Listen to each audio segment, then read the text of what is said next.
Shalom ibu bapak saudara terkasih dalam nama Tuhan kita Yesus. Semangat pagi, bertemu kembali di channel Rionando Butar-Butar dalam khotbah 5 menit aja atau kolima untuk renungan harian. Renungan pada hari ini saya ambil dari kitab Lukas pasal 17 ayat yang ke-10. Demikian kesaksian firman Tuhan. Demikian jugalah kamu, apabila kamu telah melakukan segala sesuatu yang ditugaskan kepadamu, hendaklah kamu berkata, kami adalah hamba-hamba yang tidak berguna. Kami hanya melakukan apa yang harus kami lakukan. Lebih suka menjadi tuan. Ibu bapak saudara terkasih dalam nama Tuhan kita Yesus, tanpa disurvei pun, jikalau ditanyakan kepada kita, apakah kita lebih suka menjadi tuan atau hamba? Pasti sebagian besar dari kita akan berkata, saya lebih suka menjadi tuan atau menjadi bos atau menjadi pimpinan. Karena apa?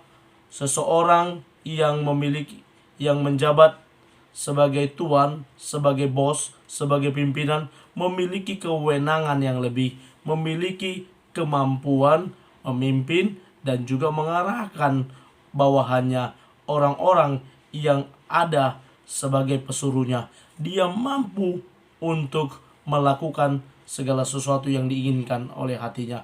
Sebaliknya, orang-orang yang berada di posisi rendah sebagai hamba, sebagai pesuruh, sebagai orang yang diupahkan untuk melakukan pekerjaan, maka orang tersebut wajib melakukan apa yang diperintahkan oleh Tuhannya. Ibu bapak saudara terkasih dalam nama Tuhan kita Yesus, nats ini merupakan bagian dari perkataan Lukas terkait hamba. Hamba yang bagaimana yang dikatakan oleh Lukas sungguh hal yang sangat berbeda dan tidak diharapkan oleh orang-orang yang mendengar atau membaca tulisan dari Lukas ini. Karena apa? Dia berkata, demikian jugalah kamu. Demikian jugalah kamu.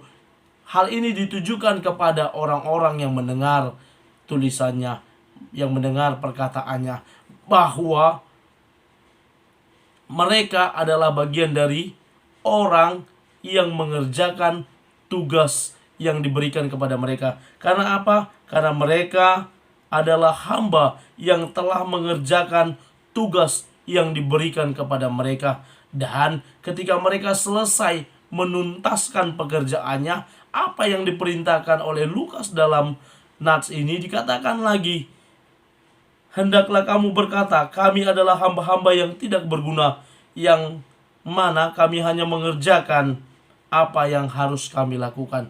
Ibu bapak saudara terkasih dalam nama Tuhan kita Yesus, seorang hamba yang dipilih oleh Allah menjadi alatnya, yang ditugaskan oleh Allah untuk memberitakan kabar baik, untuk mengerjakan tugas pelayanan, maka hamba tersebut harus melakukan tugas pelayanannya. Sekali kita menerima tahbisan sebagai pelayan, apakah itu sebagai penatua, apakah itu sebagai evangelis, apakah itu sebagai diaken atau penatua atau bahkan pendeta, maka kita wajib mengerjakan tugas pelayanan kita. Saat ini banyak teman kita yang karena sesuatu dan lain hal, atau saya ibaratkan sedang bermusuhan dengan pimpinan gerejanya, maka dia akan berhenti dari tugas pelayanannya. Tunggulah, terlebih lagi gereja-gereja yang ada mutasi pendetanya, maka dia akan stop dulu pelayanan sampai pendetanya pindah. Hal ini seringkali membuat orang-orang yang telah menerima tahbisan pelayanan tidak lagi mengerjakan, bahkan dia berhenti. Padahal pertanggungjawabannya bukan kepada pendeta, bukan kepada pimpinan gereja tersebut, tetapi kepada Allah yang telah mempercayakan tugas pelayanannya sebagai hamba. Sebagai hamba yang dengan setia, dengan tulus berkata, kami hanya mengerjakan tugas apa yang dipercayakan, yang diberikan, yang dibebankan kepada kami. Karena itu ibu bapak saudara terkasih dalam nama Tuhan kita Yesus, kita pun adalah hamba Allah yang dipakainya untuk menjadi berkat, menjadi alatnya Tuhan untuk hormat dan kemuliaannya.